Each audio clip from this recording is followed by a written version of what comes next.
자, 오늘도 너희는 먼저 그의 나라와 찬양 드리면서 성경 공부 시작하도록 하겠습니다.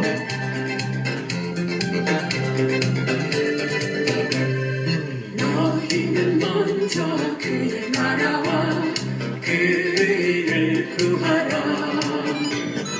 그리하면 이 모든 것을 너희에게 더하시리라.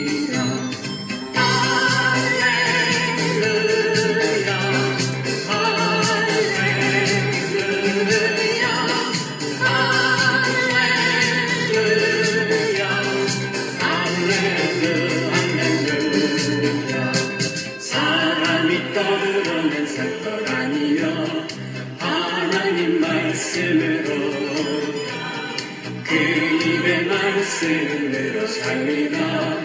할렐루야 할렐루야 할렐루야 할렐루야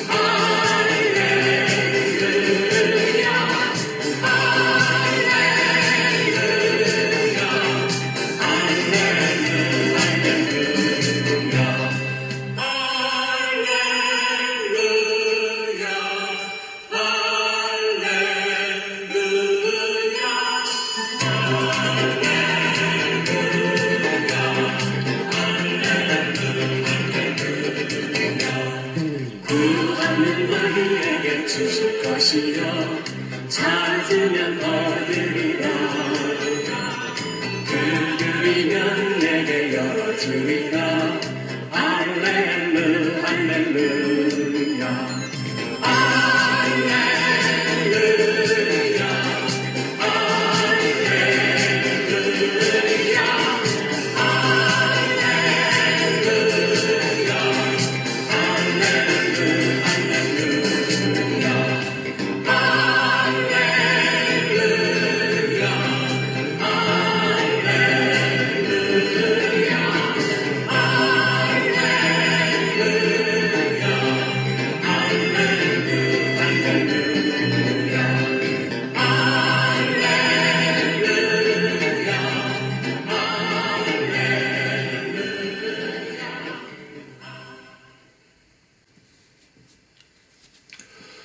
성도 여러분, 벌써 주말 아침입니다. 오늘도 계속해서 성경 공부를 하고 내일 주일 준비를 하도록 하겠습니다. 자, 오늘은 계속해서 우리가 그 언약궤 앞에 놓여 있는 세 가지 물건 중에 만나 항아리, 그리고 지난 시간까지 아론의 쌍난 지팡이에 대하여 말씀을 나누었습니다. 이제 마지막 하나, 그 언약궤 옆에 두라고 하신 율법책에 대하여 말씀을 나누도록 하겠습니다. 자, 이 율법책을 언약궤 옆에 두라고 하신 말씀은 신명기 31장 26절에 기록되어 있습니다. 이 율법책을 가져다가 너희 하나님 여호와의 언약궤 곁에 두어 너희에게 증거가 되게 하라. 분명히 여호와의 언약궤 곁에 두어라 하는 말씀이 나옵니다. 그래서 하나님께서 두라 하는 곳에 둬야지 그 사람 마음대로 자기 마음대로 두고 싶은데 두면은 안 됩니다. 자, 그러면은 이 율법책은 누가 썼는가 하는 그 말씀이 바로 신명기 31장 9절부터 13절에 보면 무슨 내용을 썼는지 또 누가 썼는지가 나타나고 있습니다. 또 모세가 이 율법을 써서 여호와의 언약궤를 메는 레위 자손 제사장들과 이스라엘 모든 장로에게 주고 모세가 그들에게 명령하여 이르기를 매 7년 끝에 곧 면제년의 초막절에 온 이스라엘이 내 하나님 여호와 앞 그가 택하신 곳에 모일 때에 이 율법을 낭독하여 온 이스라엘에게 듣게 할지니 곧 백성의 남녀와 어린이와 내 성읍 안에 거류하는 타국인을 모으고 그들에게 듣고 배우고 내 하나님 여호와를 경외하며 이 율법의 모든 말씀을 지켜 행하게 하고 또 너희가 요단을 건너가서 차지할 땅에 거주할 동안에 이 말씀을 알지 못하는 그들의 자녀에게 듣고 내 하나님 여호와 경외하기를 배우게 할지니라. 성도 여러분, 우리는 이 율법책, 이것은 곧 하나님의 계명, 하나님의 말씀, 하나님의 율례와 법도를 기록해 둔 책이 되겠습니다. 물론 오늘날과 같은 이런 질 좋은 종이에 적혀 있는 그런 책이 아니라 그 모세 당시에는 그 파피루스를 사용하여 그렇게 기록한 책이 되겠습니다. 즉 이 파피루스는 요즘 우리가 자주 볼 수 있는 그 강가에 있는 그 갈대 종류라고 보면 되겠습니다. 똑같은지는 잘 모르겠지만은 갈대 종류의 식물이라고 보면 되겠습니다. 하나님께서는 이 모세에게 그동안 광야 그 40년 세월을 되돌아보면서 하나님께서 그 시내산에서 주신 그 언약의 말씀, 십계명을 위시해서 하나님께서 또 많은 율법 규례들을 가르쳐 주셨습니다. 그래서 이제 모세는 그 40년 세월을 이제 다 끝내고 이제 요단강만 건너면 들어갈 수 있는 하나님께서 약속하신 그 가나안 땅을 보면서 그 이스라엘 백성들에게 이제 어쨌든 가나안 땅에 들어가면 이 하나님의 말씀을 잘 순종하고 지키고 특히 자녀들에게 이 말씀을 가르쳐야 된다.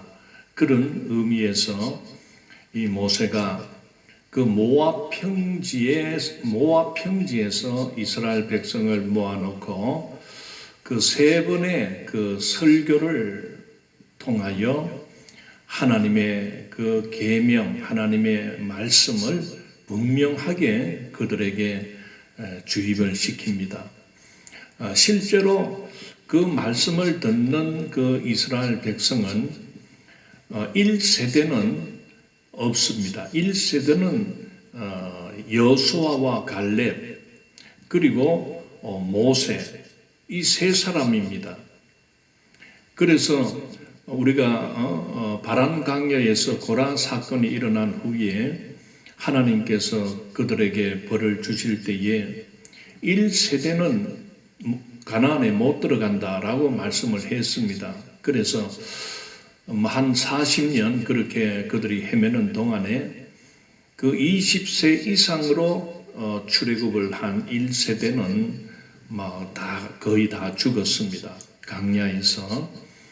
그 모압 평지라는 것은 바로 이제 마지막 그 요단강만 건너면은 하나님이 약속하신 땅으로 들어가는 그 직전에 이제 모세가 그 하나님의 말씀을 다시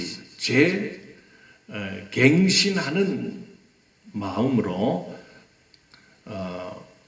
이스라엘의 2세대 그리고 광야 40년 생활을 하면서 태어난 또 많은 자녀들을 두고 그렇게 이 신명기를 선언하고 있는 것입니다.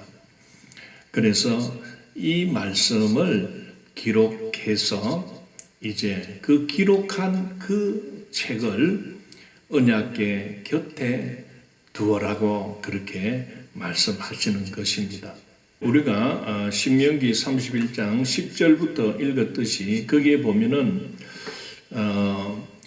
이제 이스라엘 백성들이 그 가나안 땅에 들어가서 언제 이 말씀을 온 백성들 앞에 선포하라고 하냐면은 이 10절에 나옵니다. 매 7년 끝에 곧 면제년의 초막절에 온 이스라엘 앞에서 이 율법을 낭독해라라고 그렇게 말씀을 하고 있습니다. 그러니까 7년째, 그 7년째는 바로 면제년이라고 했는데 이건 다른 말로 안식년입니다. 그래서 7년째가 되면은 땅에 휴식을 주라고 하는 것입니다. 그래서 그 이스라엘 백성들은 그 가나안에 정착하면서 이렇게 7년마다 땅을 휴직하게 됩니다. 1년 내내 그렇게 놀립니다. 그래서 땅의 기력을 다시 회복시켜서 8년째부터는 다시 또 농사를 짓고 그렇게 하는 것입니다. 이런 것을 보게 되면 하나님께서는 우리 그 백성들 사람을 향해서는 6일 동안 일하고 7째 날 7일째가 되면 안식일로 지켜라 이렇게 말씀을 했지 않습니까? 그리고 땅에 대해서는 6년 동안 이용해 먹고 그리고 7년째가 되면 땅도 안식년을 주라 그런 말이죠. 하나님이 가르쳐 주는 말씀을 보면은 참 세심합니다. 자, 안식년, 즉 이 안식년이라고 해서 아무 때나 하나님의 말씀을 온 백성들에게 선포하지 말고 초막절에 하라 그렇게 말을 합니다. 이 초막절기가 있는데 이 초막절기는 바로 그 이스라엘 백성들이 애굽에 살다가 그렇게 모세에 의하여 출애굽을 하게 되지요. 그래서 그 출애굽하는 광야 생활 그 40년을 생고생하면서 우리 조상들이 그 살았다는 것을 기념하기 위해서 그 후손들이 그 초막절기가 되면은 집에 자지 않고 한 일주일을 그 광야로 나갑니다. 초막절기는 그 정신이 두 가지가 있습니다. 하나는 광야 40년을 살았던 그 조상들의 그 삶을 기념하는 것입니다. 광야 생활 속에서 하나님께서 특별히 주신 그 계명들, 그 하나님의 말씀을 되새기는 그런 절기로서 지키게 됩니다. 그 다음에 또 하나는 그 초막절기는 그 추수기가 끝난 후에 그 절기가 옵니다. 그러니까 우리가 오늘날 우리가 10월경에 또는 11월 초순경에 드리는 그 추수감사절기가 있죠. 그것이 바로 이 초막절의 절기입니다. 그래서 유대인들은 그 초막절기가 되면은 1년 동안 하나님께서 주신 그 곡식들 또는 하나님이 주신 그 수확의 기쁨들을 먼저 하나님 앞에 바치고 또 예배하며 축제를 하게 됩니다.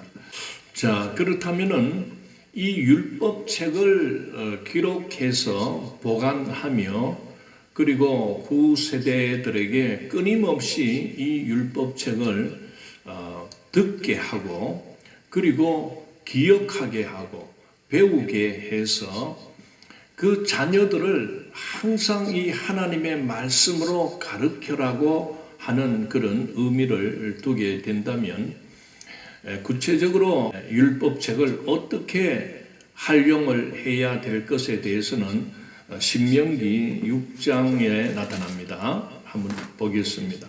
4절부터 한번 읽어보겠습니다. 이스라엘아 들으라. 우리 하나님 여호와는 오직 유일한 여호와이시니 너는 마음을 다하고 뜻을 다하고 힘을 다하여 내 하나님 여호와를 사랑하라. 오늘 내가 내게 명하는 이 말씀을 너는 마음에 새기고 내 자녀에게 부지런히 가르치며 집에 앉았을 때에든지 길을 갈 때에든지 누워 있을 때에든지 일어날 때에든지 이 말씀을 강론할 것이며 너는 또 그것을 내 손목에 매어 기호를 삼으며 내 미간에 붙여 표를 삼고 또 내 집 문설주와 바깥 문에 기록할지니라.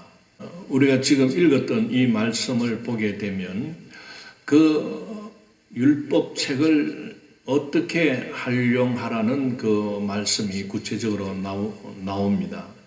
그 4절에 이스라엘아 들으라, 이 들으라 이걸 세마라고 합니다. 이스라엘 그 유대인의 교육의 그 원리가 여기에 있는 것입니다.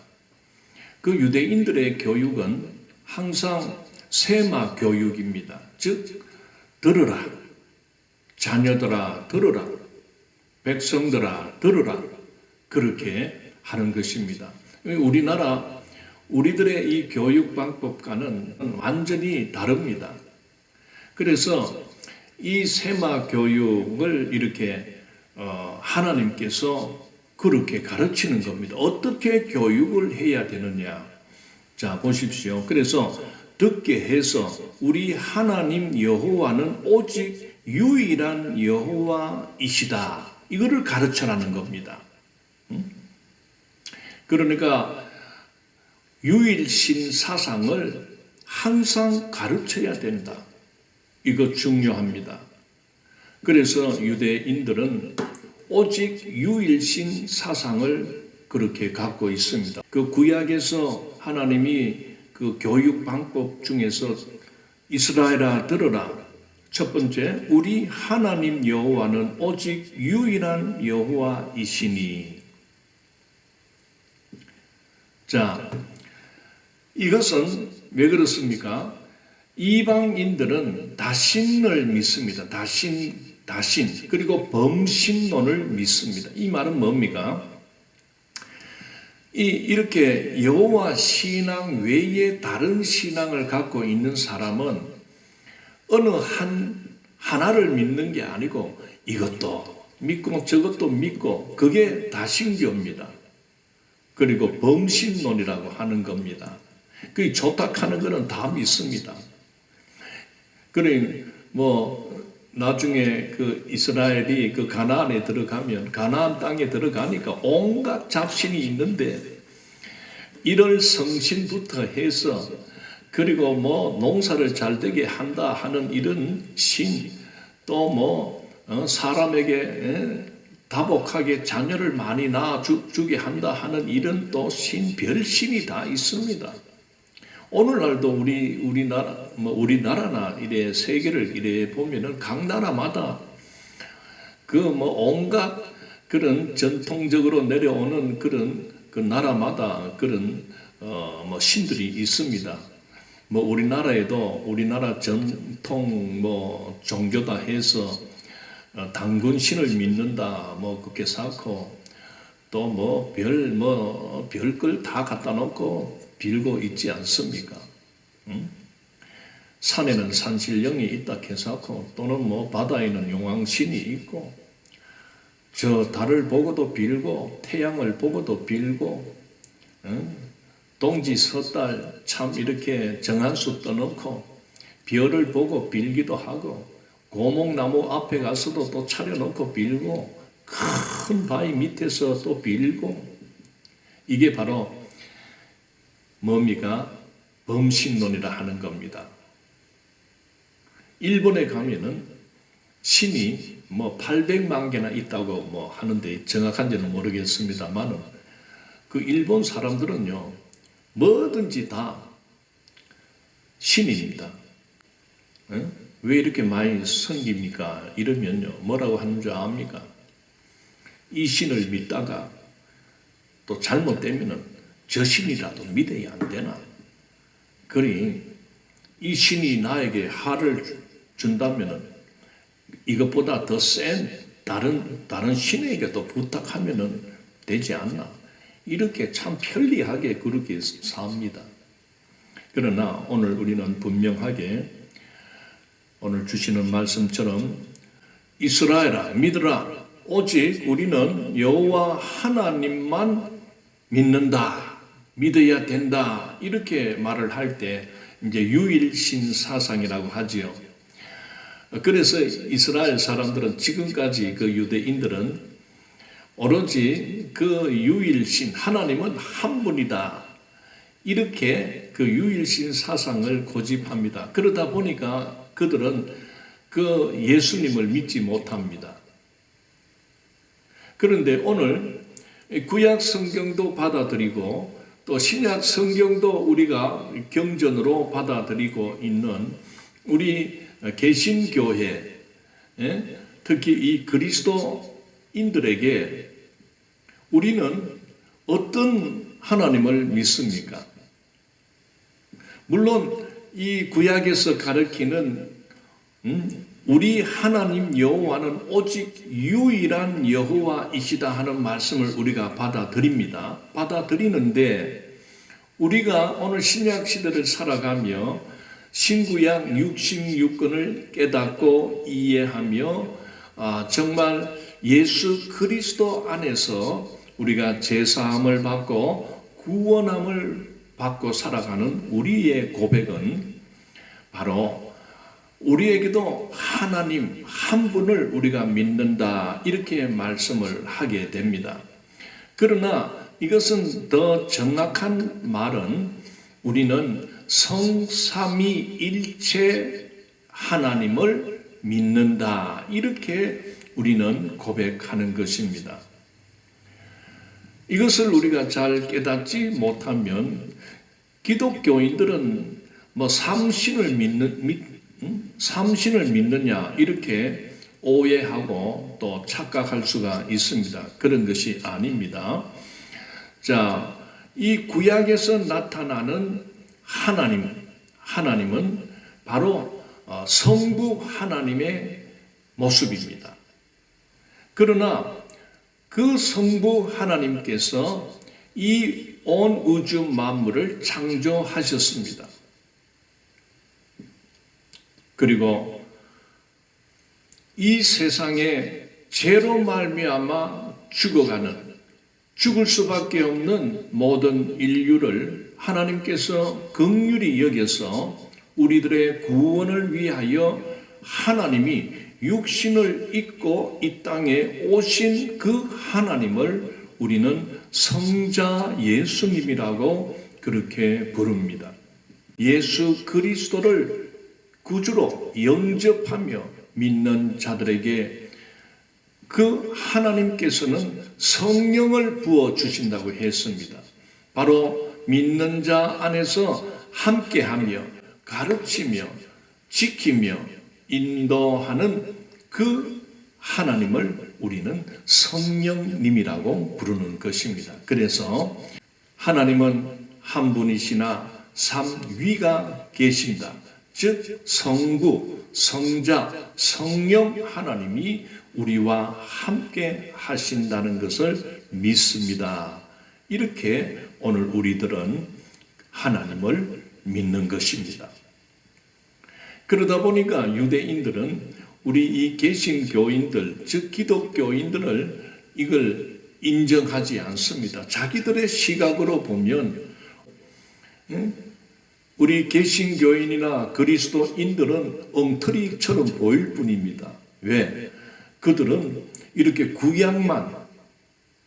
구약 성경, 특히 모세 오경만을 신봉하기 때문에 거기에서 나타나는 하나님, 즉 우리 하나님 여호와는 오직 유일한 여호와이시다 이렇게 기록되어 있으니까 오로지 그들은 창조하신 하나님, 우리 민족을 출애굽시킨 하나님, 그리고 광야에서 말씀을 주신 그 하나님, 전능하신 그 하나님만을 그들이 믿고 있는 것입니다.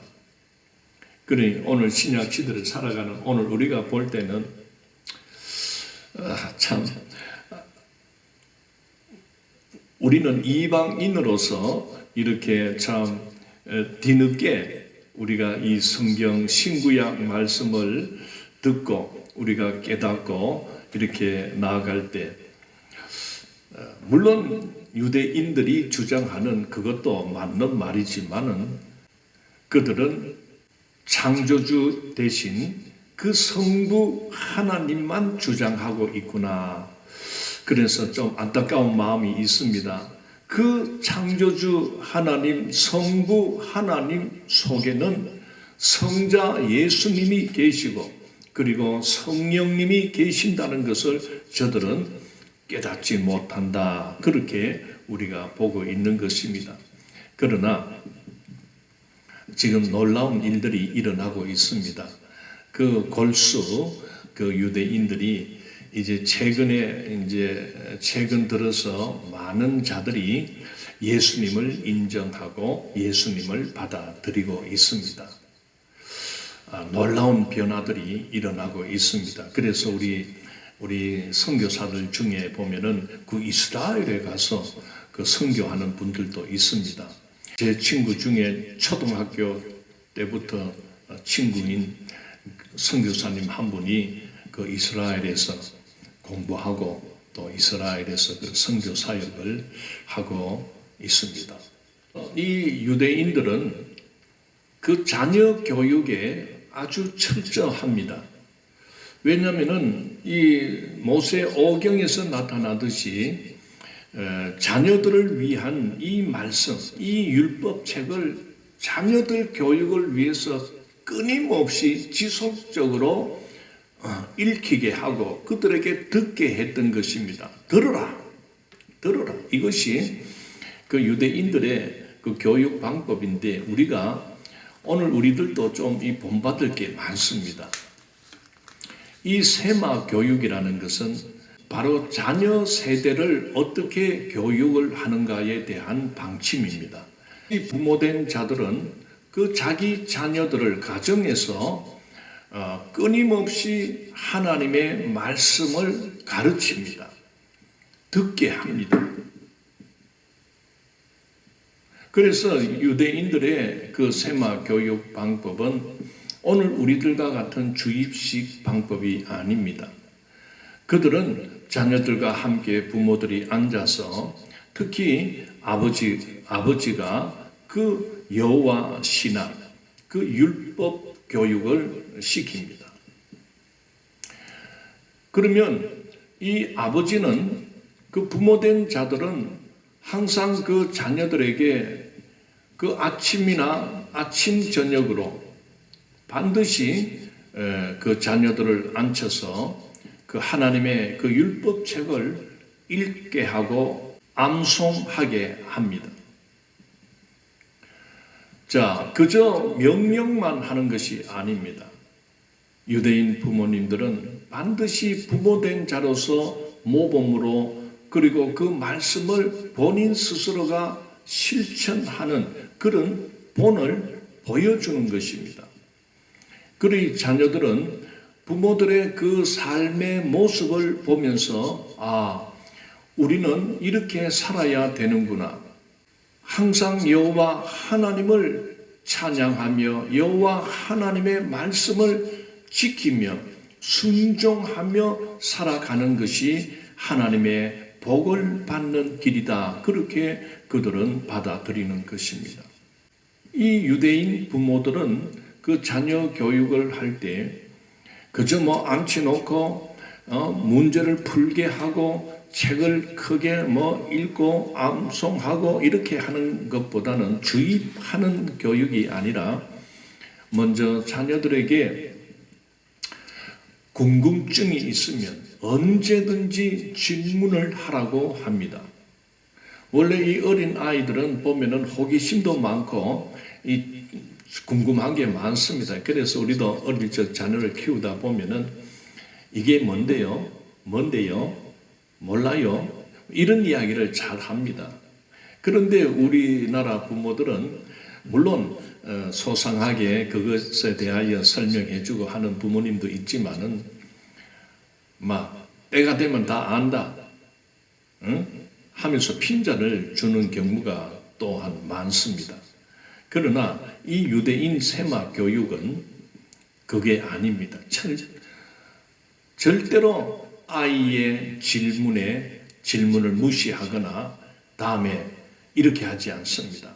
그래서 유대인 부모는 언제든지 자녀가 질문할 것에 대하여 그 답해 줄 것을 연구하고 그리고 준비를 해두고 있습니다. 그래서 무엇을 묻든지 그 말을 소상하게 설명을 해주며 그 모든 질문 앞에서 항상 이 하나님의 율법에 대한 그 말씀으로 그렇게 가르쳐 나가는 것입니다. 그들이 항상 잊지 않고 자녀 교육에 언급되는 것이 바로 유일하신 여호와 하나님께서 우리에게 무엇을 해 주셨다. 하나님께서 베풀어 주신 그 은혜를 가르칩니다. 우리 민족은 애굽에서 종살이했다.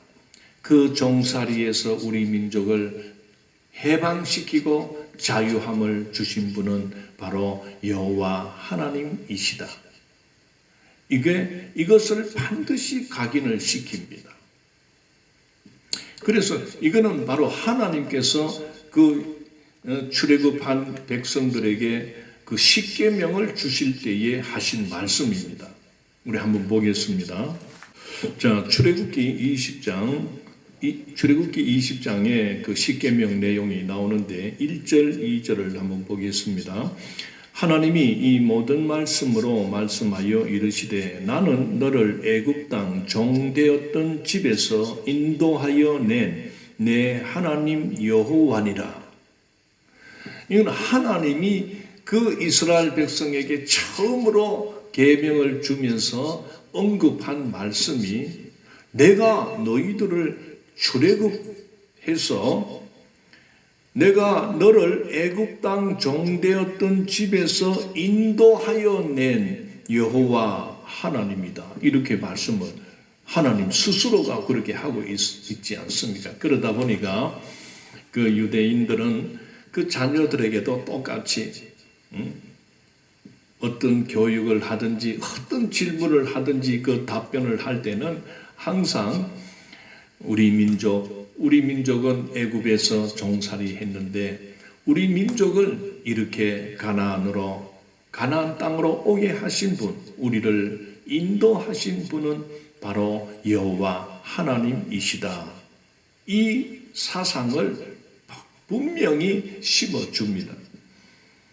그 다음에 두 번째는 우리 민족이 광야 생활을 할 때에 하나님께서 율법을 주셨다. 율법을 주셨는데 그 율법에 순종하면 하나님께서 복을 베풀어 주신다 약속했고 여호와 하나님의 말씀에 불순종하게 되면 저주가 임한다고 하나님은 약속했다.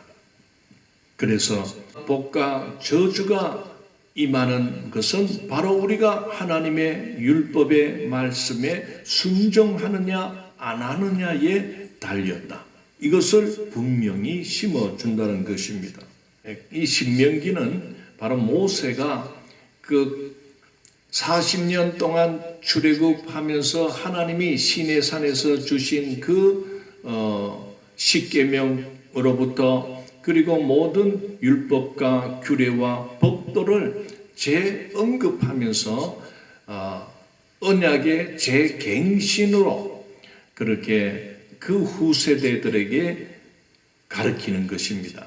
그 내용입니다. 그래서 신명기 특히 28장에 보게 되면은 바로 순종할 때 따르는 축복과 불순종할 때 따르는 저주를 말씀하고 있는 것이 나옵니다. 자, 우리가 이 신명기 28장을 한번 다 읽어보면 좋겠는데 시간이 많이 걸리니까 어쨌든 성도 여러분 시간이 있을 때에 이 신명기 28장을 꼭 읽어보시길 바랍니다. 여기 보면은 순종하여 받는 복 그리고 불순종하여 받는 저주에 대한 말씀이 나오게 됩니다. 제가 이 신명기 28장을 저는 참 소중하게 삼고 있습니다. 왜냐하면 저희 부친이 좀 일찍 이렇게 돌아가셨는데 그 운명하실 때에 제가 우리 부친을 안았습니다. 그럴 때에 우리 부친께서 마지막으로 저에게 주신 말씀이 있습니다. 그게 바로 뭐냐면은 신명기 28장을 꼭 붙들어라, 그 말씀을 하시면서 운명했습니다. 그때는 제가 신학을 공부해서 목사가 되겠다 하는 그런 뜻을 갖고 있지 않았습니다. 그때는 뭐 어쨌든 열심히 직장 생활할 때입니다. 각 결혼하고 그렇게 직장 생활을 할 때에 우리 부친이 그렇게 돌아가시면서 저에게 주신 것입니다. 신명기 28장을 꼭 붙들어라. 그래서 그때 제가 신명기를 사실 눈여겨봤던 것입니다. 그래서 이 신명기 28장을 제가 참 붙들고 지금까지 그렇게 살아가고 있는데, 참 이 복이라는 거, 우리가 어쨌든 이 복을 받기 위해서 사람들이 그렇게 애를 쓰고 노력을 많이 합니다. 그런데 참 안타까운 것은 전부 사신 우상 앞에 빌고 앉아서 복 달라고 하는데, 그런 복은 그건 거짓된 복입니다. 귀신들도요, 위장을 해서 참 복을 주는 척 그렇게 합니다. 여러분, 우리가 이 하나님 외에 다른 우상 앞에 그렇게 빌면서 복을 구하는데, 여러분, 그 우상 앞에 그 빌고 구해도요, 인간적으로 보면은 잘 될 때가 있습니다. 그래서 사람들이 그 바위 밑에 가서 100일 기도하니까 알을 낳았다, 또는 소원이 성취됐다, 그런 말들을 하지 않습니까? 그런데 여러분, 그런 것은 귀신이 갖다 주는 것입니다. 귀신은 하나를 주고 반드시 10배, 100배를 울가 먹습니다. 그거는 일시적인 미끼일 뿐입니다. 여러분, 우리가 깨달아야 됩니다.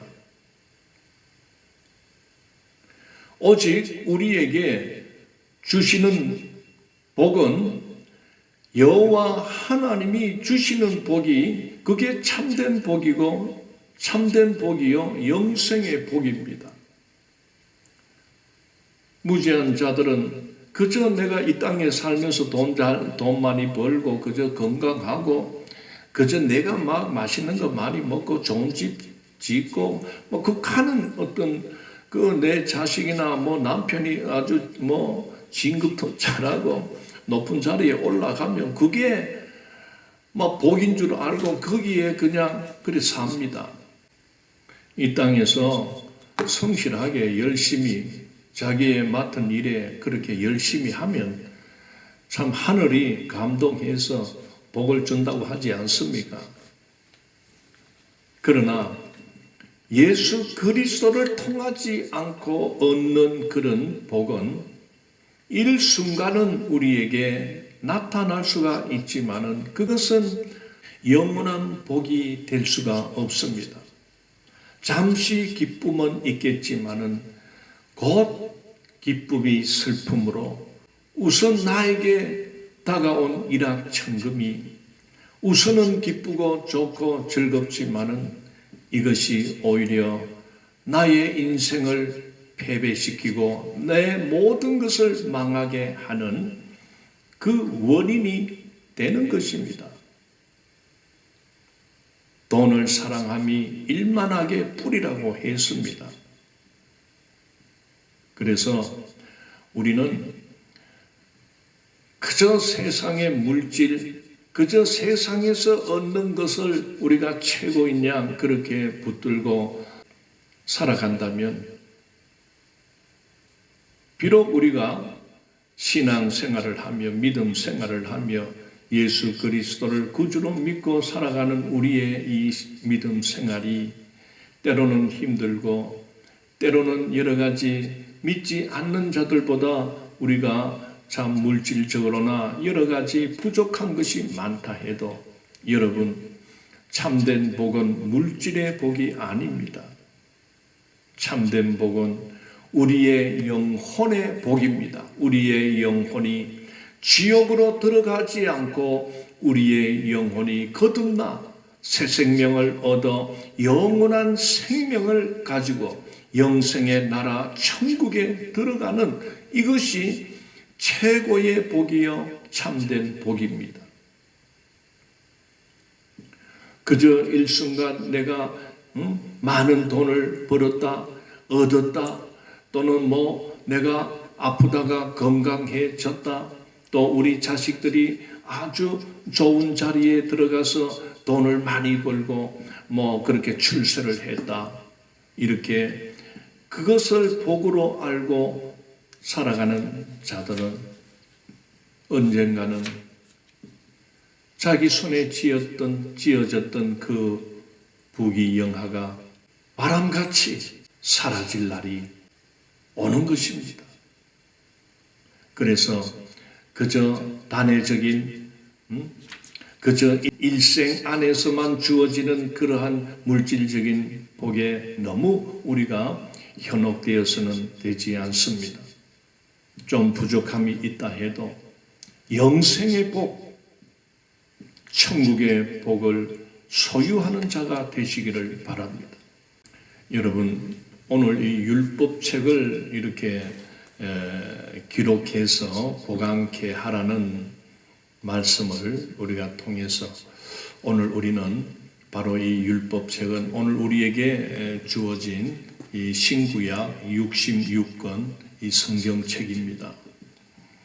이 성경의 말씀은 물론 사람이 기록했지만은 하나님의 영감으로 기록된 하나님의 말씀으로 우리가 받아들입니다. 하나님의 말씀으로 받아들임으로 인해서 우리는 이 말씀을 늘 읽고 또 이 말씀을 듣는 일에 특히 이 하나님의 말씀을 설교하는 목사님을 통하여 설교되는 그 설교의 말씀을 우리가 귀담아 듣고 또 청종할 때에 이 말씀은 우리의 생명의 양식으로 주어진 것입니다. 그렇기 때문에 오늘 예수 안에서 구원받고 살아가는 오늘 우리들은 육의 양식도 우리가 참 잘 찾아 먹고 해야 되겠지만은 더욱 우리 영혼의 양식을 위해서 구원받고 새롭게 거듭나고 변화된 우리의 영혼이 더욱 풍성하게 또 영혼의 충만함을 위해서라도 날마다 성경을 읽고 듣고 배우는 일에 열심을 내야 되겠습니다. 바로 이 하나님의 말씀은 오늘 우리에게 복을 주시기 위한 하나님의 말씀입니다. 자, 오늘은 여기서 마치도록 하겠습니다. 거룩하신 하나님 은혜를 감사합니다. 율법책을 기록하여 언약궤 옆에 두라고 하신 이 말씀을 함께 나누면서 이스라엘 백성은 철저하게 유일신 여호와 하나님 한 분만을 믿고 이스라엘 백성들은 철저히 하나님의 말씀으로 자녀 교육을 시켰다는 것을 생각할 때 오늘 우리들도 지금이라도 하나님의 말씀으로 돌아와 이 신구약 66권 하나님의 말씀이요 주의 복음의 말씀 우리가 붙들며 다음 세대를 위하여 선포하며 듣게 하며 들려주며 가르쳐 나갈 때 곧 우리 다음 세대가 바로 설 줄 믿습니다. 그래서 교회가 살고 가정이 살고 이 사회가 새롭게 살아나는 그런 은혜를 베풀어 주옵소서. 감사하며 예수님 이름으로 기도드리옵나이다. 아멘. 예, 내일 예배 시간에 뵙겠습니다.